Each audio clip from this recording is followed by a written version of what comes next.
The revelation. Ambassador Sarah Chen stood at the viewport of the Terran diplomatic vessel Endeavour, watching the crystalline spires of the Galactic Alliance headquarters glisten in the light of 3 setting suns. After 15 years of careful planning, humanity's moment had finally arrived. Final approach to Nexus Station, Ambassador, Captain Rodriguez announced from behind her. The Alliance Council is assembled and waiting. Sarah nodded, straightening her midnight blue diplomatic uniform. The weight of the data crystal in her pocket felt heavier than its negligible mass should allow. Within it lay the truth that would shatter 2 centuries of carefully crafted deception. "Any last-minute intelligence from our observers?" she asked, turning to face Rodriguez. The captain's dark eyes flickered to his neural interface display. "The Mezhari delegation is especially agitated about our request for an emergency session. The Vithar remain typically inscrutable, but their fleet movements suggest they're hedging their bets. And the Arcturus Collective, still maintaining their superiority complex. Their ambassador Dizan has been quite vocal about the waste of the Council's time entertaining requests from, and I quote, barely spacefaring primitives." Sarah allowed herself a small smile. "Perfect. They're all exactly where we need them to be." The Endeavour docked with practiced precision at Nexus Station. Sarah led her small delegation through the station's sweeping corridors, their footsteps echoing off walls embedded with lattices of living crystal. The few aliens they passed, mostly minor diplomatic staff, gave them the usual mix of condescending looks and dismissive gestures the humanity had endured since their acceptance into the galactic community. The great chamber of the Alliance Council lived up to its name. Curved walls rose hundreds of meters to a transparent dome that offered a view of the galactic core itself. The chamber's tiered seating held representatives from over 200 spacefaring civilizations. At the center stood the speaker's podium, a masterpiece of gravitational engineering that allowed the speaker to be seen and heard clearly from any angle. As Sarah's delegation took their assigned place, notably in the lowest tier, furthest from the chamber center, she caught snippets of dismissive conversations from nearby delegations. Hardly worth convening an emergency session. Probably begging for more technological handouts. Should never have been granted provisional membership. The chamber master's resonant tones cut through the chatter. This emergency session of the Galactic Alliance Council is now convened. The floor recognizes Ambassador Chen of Terra, speaking on behalf of the United Earth Government. Sarah approached the speaker's podium with measured steps. The subtle antigrav field took hold, lifting her to the optimal height for address. She took a moment to survey the assembled delegates, her gaze lingering on certain key members. "Esteemed members of the Council," she began, her voice clear and steady. "For 200 years, humanity has been a part of this august body. In that time, we have been labeled as primitive, dismissed as barely worthy of notice, and treated as little more than an amusing curiosity at the edges of civilized space." A ripple of murmured agreement spread through the chamber. Several delegates didn't even bother to hide their smirks. "Today," Sarah continued, "we come before you to correct a misconception." She removed the data crystal from her pocket and inserted it into the podium's interface. "What you are about to see will fundamentally change the balance of power in known space." The chamber's holographic display system activated, and the space above the podium filled with a massive technical schematic. Gasps of recognition echoed through the chamber as the more scientifically inclined delegates recognized what they were seeing. "This is the SSV Prometheus," Sarah announced, "the first of humanity's phase shift drive vessels, completed and successfully tested 97 years ago." The chamber erupted in chaos. The Mezhari delegation's crystalline forms began resonating in patterns of extreme distress. The Vthar's natural camouflage flickered rapidly through colors of shock and disbelief. "Impossible." Ambassador Dizan of the Arcturus Collective rose from his seat, his feathered crest fully extended in agitation. "The phase shift drive was only theorized 20 years ago by our most advanced researchers. You expect us to believe that a species that barely mastered fusion power has possessed this technology for nearly a century. Sarah's smile remained diplomatically neutral. The phase shift drive was first theorized by Dr. Elena Martinez in 2157, approximately 1 year after the Alliance's Technological Assistance Program began classifying humanity as a Class II civilization. We simply never bothered to correct your assumptions about our capabilities. The holographic display shifted, showing a vast fleet of sleek vessels emerging from what appeared to be a gas giant's atmosphere. Their design was unlike anything in known space, elegant yet unmistakably powerful. What you're seeing is the 7th Fleet of the United Earth Space Force, currently stationed in the Jovian shipping lanes. We have similar fleets positioned throughout what you've historically considered to be our restricted territory. The Chambermaster's usually unflappable voice cracked slightly. Ambassador Chen, are you stating that humanity has deliberately deceived this council about its technological capabilities for 2 centuries? Not at all, Sarah replied smoothly. We simply allowed you to draw your own conclusions and never felt obligated to correct them. After all, it was this very council that established the doctrine of technological sovereignty, that no civilization is required to share advances beyond the minimum requirements for Alliance membership. She gestured, and the display changed again, showing a map of known space with humanity's true sphere of influence highlighted. It was at least 4 times larger than what the Alliance had believed. We come before you today not to threaten or intimidate, but to finally engage with the Alliance as equals. Humanity has grown tired of playing the role of the primitive cousin. We have our own interests, our own sphere of influence, and our own vision for the future of galactic civilization. The silence in the chamber was absolute. Sarah could practically see the calculations running through each delegate's mind as they reassessed 2 centuries of interactions with humanity in light of this new information. We have prepared a comprehensive briefing on our actual technological, military, and economic capabilities, Sarah continued.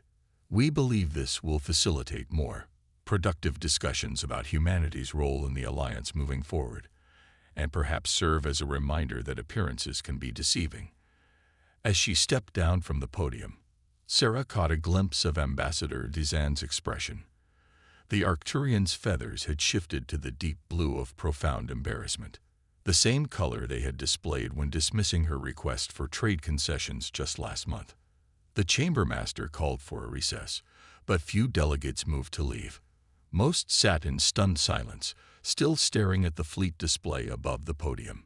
As Sarah led her delegation out of the chamber, she activated her neural link to Earth Command. Phase 1 complete, she subvocalized. Exactly as predicted, they never saw us coming. Begin Phase 2. The real negotiations were about to begin, and humanity was finally ready to take its true place among the stars. Behind the veil, Director Marcus Zhang stood in the heart of Olympus Base, deep within the core of Mars, watching holographic projections of the council session that had just concluded. Ambassador Chen's performance had been flawless, exactly what they'd planned for decades. He dismissed the projection with a gesture and turned to face the assembled leaders of Project Shadowfall. The chamber they occupied had never officially existed. Carved into the Martian bedrock 2 kilometers below the official base that the Alliance occasionally inspected, it represented just one small part of humanity's hidden infrastructure. The first domino has fallen, Marcus announced to the gathered officials. Time to initiate the next phase of our emergence. Admiral Helena Rossi, commander of the Sol Defense Fleet, stepped forward. Her weathered face bore the subtle marks of rejuvenation therapy, another technology humanity had kept hidden. My crews are ready. The question is, are we prepared for the potential backlash? The Arcturus Collective, in particular, won't take this lying down. They don't have a choice. Dr. James Chen spoke up from his position near the quantum displays. The legendary physicist and father of Ambassador Sarah Chen had been one of the architects of humanity's technological leap. Our phase shift drive gives us an insurmountable advantage. By the time they detect our ships, we're already gone. Marcus moved to the central strategic display, activating a real-time map of known space. Hundreds of human vessels appeared as blue dots, their true positions finally revealed to their own leadership after decades of operating in complete secrecy. "We've maintained this deception for 2 centuries," he stated. "We've watched them colonize worlds, establish trade routes, and fight their wars, all while believing we were safely contained in our little corner of space. That ends today." The display shifted one final time, showing the vast network of human installations and influences that had been hidden from the Alliance. Trading posts disguised as abandoned mining stations, research facilities cached in dimensional pockets, entire fleets that had never appeared on Alliance sensors. "Phase 2 begins now," Marcus declared. "We've shown them our fleet.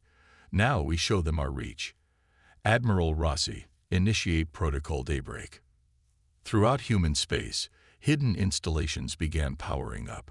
Cloaked satellites activated, quantum arrays synchronized. The true extent of human civilization emerged from the shadows like a vast celestial web.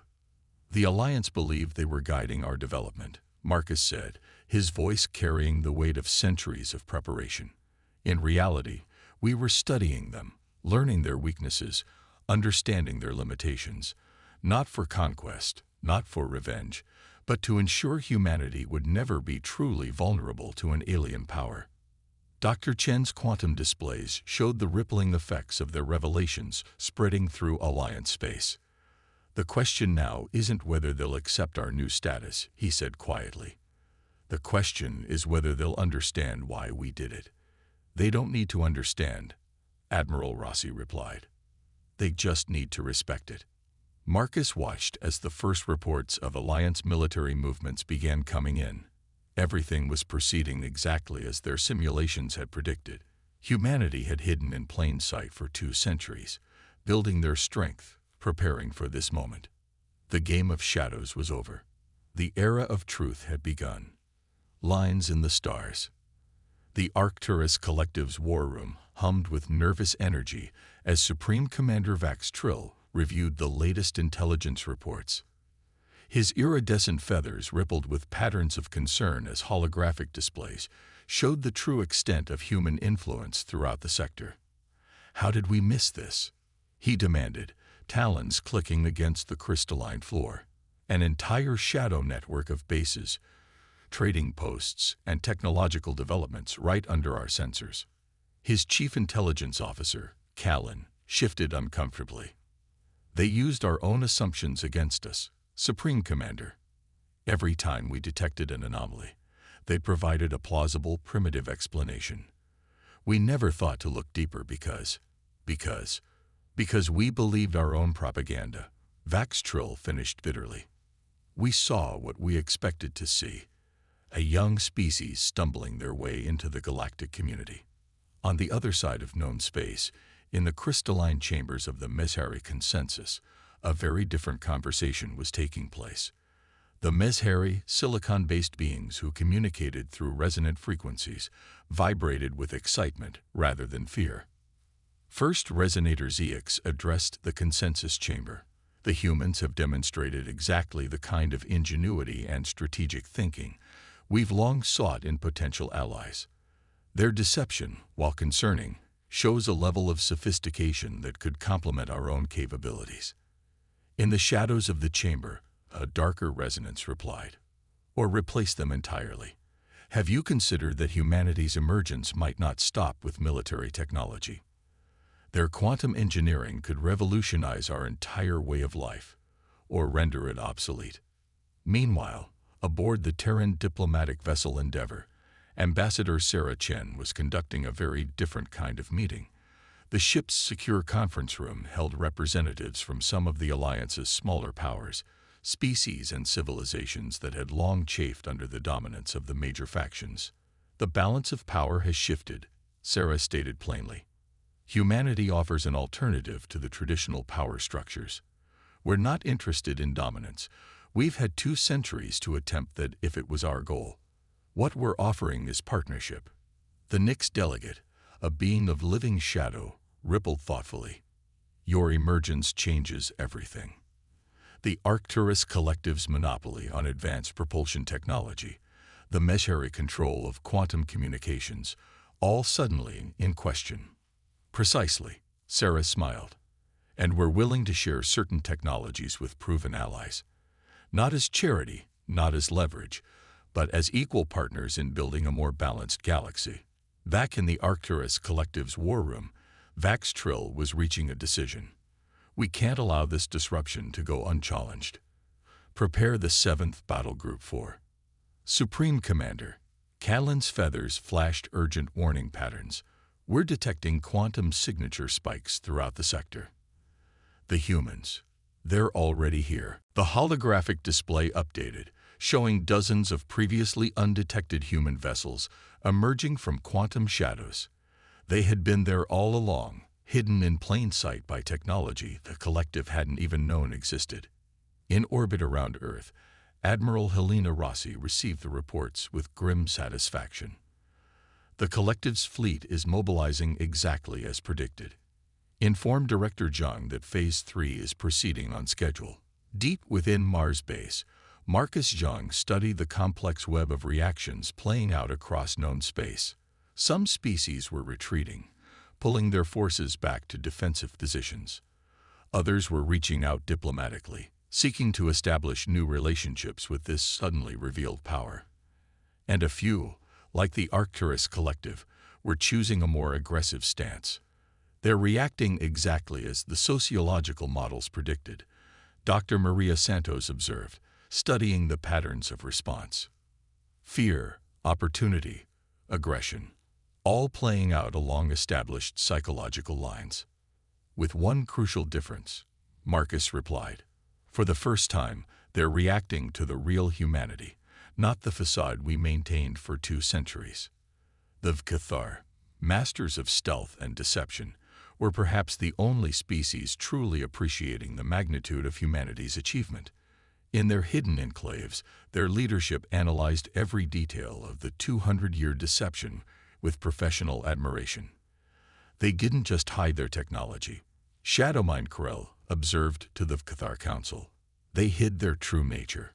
Every cultural exchange, every diplomatic mission, every trade negotiation, all carefully crafted to maintain an image of primitive simplicity while they built something extraordinary. Throughout Alliance space, the patterns of power were shifting. Trade routes suddenly seemed vulnerable. Defensive positions previously thought impregnable were now potentially compromised. Every species, every civilization was forced to reevaluate their place in the galactic order. Ambassador Chen's neural link chimed with an urgent message from Earth Command. The Arcturus Collective's fleet movements had crossed a predetermined threshold. Humanity's revelation had moved from diplomatic shock to potential military crisis. They're not going to accept this peacefully, are they? Sarah asked during her secured communication with Director Zhang. Some will, some won't, Marcus replied. But we've spent 2 centuries preparing for every possible reaction. The Collective can rattle their weapons, that they know. They all know that we've had 200 years to prepare for this moment. In the depths of space, humanity's hidden fleets maintained their vigilant watch. The phase shift drive vessels moved silently through quantum shadows, ready to respond to any aggression. The game of deception was over, but the true test of humanity's preparation was about to begin. The lines were being drawn across the stars, and the galaxy held its breath to see what this newly revealed power would do next. Breaking point. The first attack came without warning. The Arcturus Collective's 7th Battle Group translated into normal space near one of humanity's supposedly primitive mining colonies in the Ta City system. Their weapons were charged, their crews confident in their overwhelming technological superiority. They found nothing but empty space where the colony should have been. Impossible. Fleet Commander Ixel hissed, his feathers rippling with confusion. Our intelligence confirmed the colony's location. The humans can't have moved an entire settlement. Multiple quantum signatures detected. His sensor officer screeched. They're all around us. The void erupted with activity as human vessels emerged from quantum shadows, surrounding the collective fleet in a perfect sphere of engineered death. At their center, the mining colony itself phased back into normal space, no longer a collection of primitive habitats, but a heavily armed fortress bristling with weapons beyond even collective understanding. Admiral Helena Rossi's voice echoed through every command channel of the collective fleet. "This is your only warning.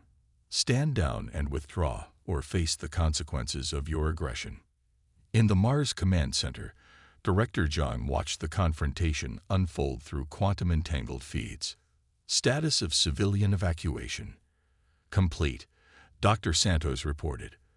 The moment we detected the collective fleet's departure from their space, all vulnerable colonies and outposts shifted to quantum shadow. They're striking at ghosts. Aboard the Endeavour, Ambassador Chen was addressing an emergency session of the Alliance Council. "Let me be absolutely clear," she stated, her voice carrying the weight of centuries of preparation. "Humanity has no desire for war, but we will not allow any power to threaten our people or our interests." The chamber erupted in chaos as quantum feeds showed the collective fleet's predicament. The Mezhari representatives resonated with patterns of shock. The Vkathar's natural camouflage flickered rapidly through colors of disbelief.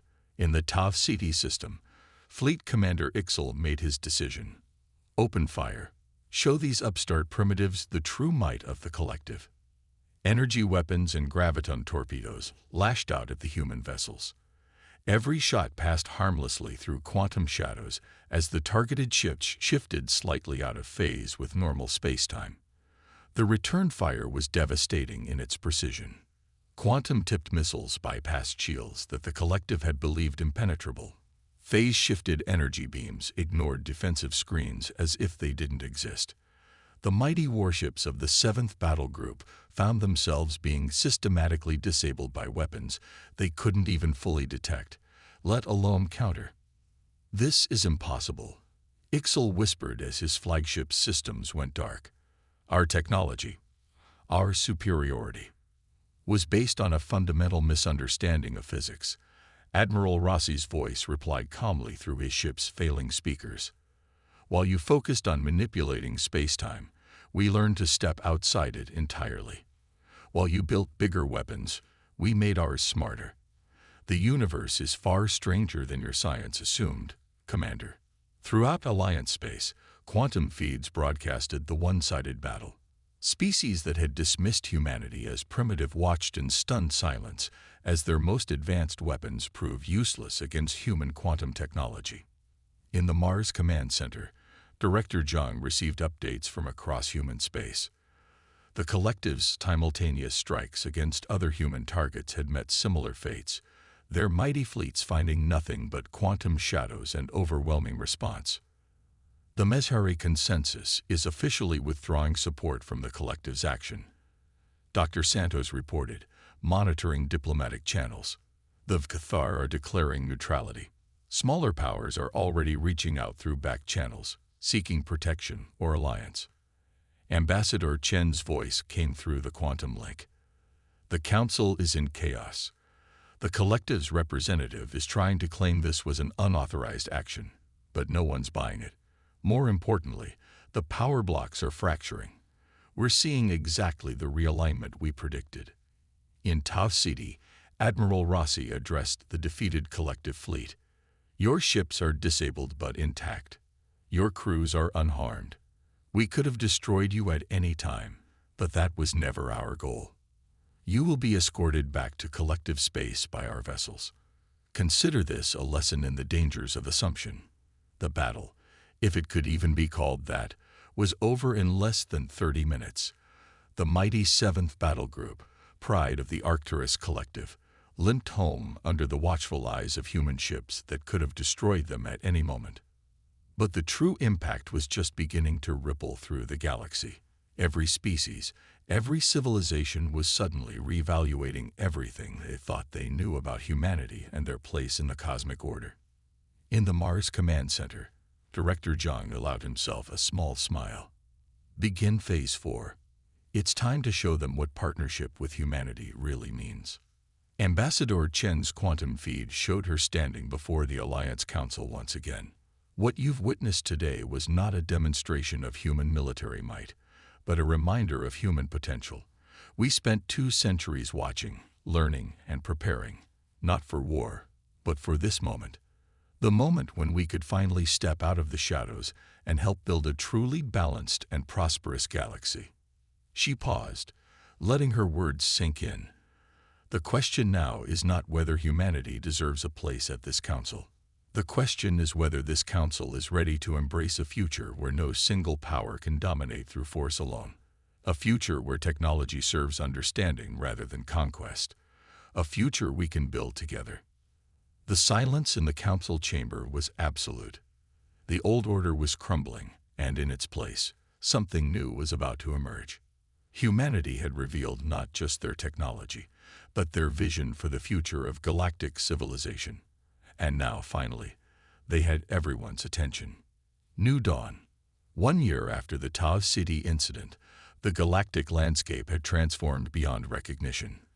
The grand spires of the Alliance headquarters now housed a fundamentally different organization.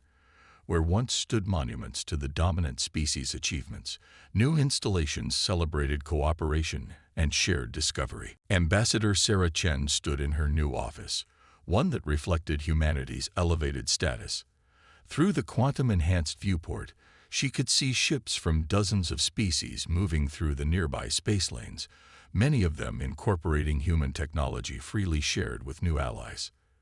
The latest reports from the Technology Exchange Program are exceeding expectations, reported Dr. James Chin, who had traveled from Earth for this milestone meeting.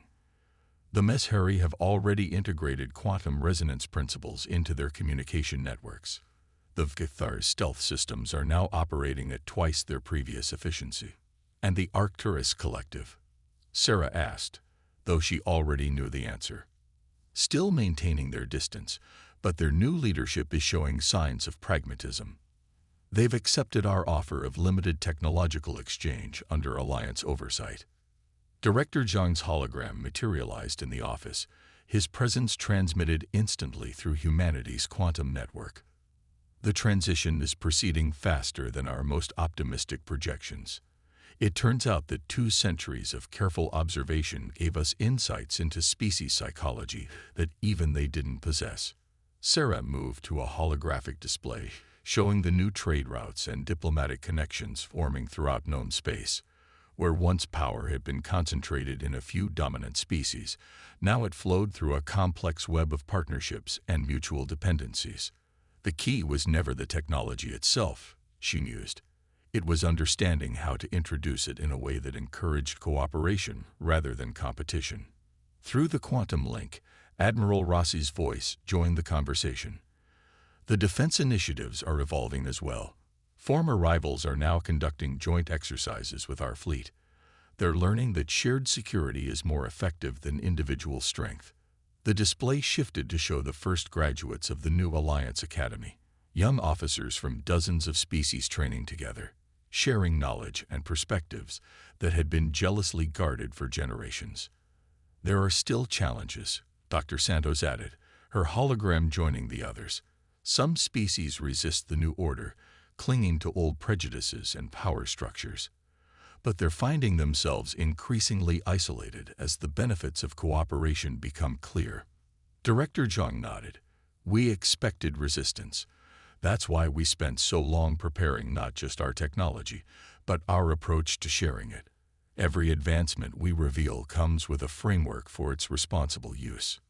In the space around the Alliance headquarters, a new vessel emerged from quantum shadow, the first of a new class of ships built through multi-species cooperation. Its design incorporated the best elements of a dozen different engineering philosophies, made possible by humanity's quantum manufacturing techniques. The collective's military hardliners argued that sharing our technology would make us vulnerable, Sarah said, watching the ship's graceful maneuvers. They'd never understood that true strength comes from lifting others up, not holding them down. Speaking of lifting up, Dr. Chen interjected, the research teams on Mars have made another breakthrough. The Quantum Consciousness Mapping Project has opened up possibilities we never imagined. We're on the verge of understanding intelligence itself in entirely new ways. The holographic display shifted again, showing the spread of human influence throughout the galaxy. But unlike the empires of the past, this influence wasn't marked by conquered territories or subjugated peoples. Instead, it showed a network of cooperation, of shared knowledge and mutual growth. 200 years ago, Director Zhang reflected, when we first detected alien surveillance ships in our system, we had a choice. We could have revealed our true capabilities then, could have demanded our place in the galactic community through force. Instead, we watched, we learned, and we planned. Sarah continued, not just how to protect ourselves, but how to create something better than what existed. The old powers saw the galaxy as a zero-sum game. We saw it as an opportunity for everyone to rise together. Admiral Rossi's hologram gestured at the display. The phase shift drive was just the beginning. Our quantum technology, our understanding of consciousness, our manufacturing techniques, they're all pieces of a larger puzzle. We're not just changing how species travel through space, we're changing how they think about their place in it. Outside the viewport, ships continued their dance through the cosmic void. Vessels of all designs and origins, moving in harmony, their crews working together in ways that would have been unthinkable just a year ago. The real test, Dr. Santos observed, will be what comes next. We've shared our technology, our knowledge, but more importantly, we've shared our perspective. The question is, what will they build with it?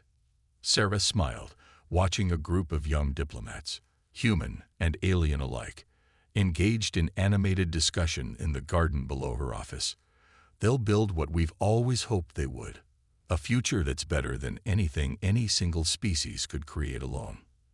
The quantum network hummed with activity as information and ideas flowed freely between worlds that had once viewed each other with suspicion and hostility. Humanity had emerged from the shadows not as conquerors or saviors, but as catalysts for change. As the day drew to a close, Sarah Chen stood at her viewport one final time, watching the three suns set on a galaxy transformed. Humanity had kept its secrets for 2 centuries, not out of fear or ambition, but out of hope. Hope for exactly this moment, when the stars themselves seemed to shine with the promise of a new dawn. The deception was over. The truth was known, and the future, at last, was beginning.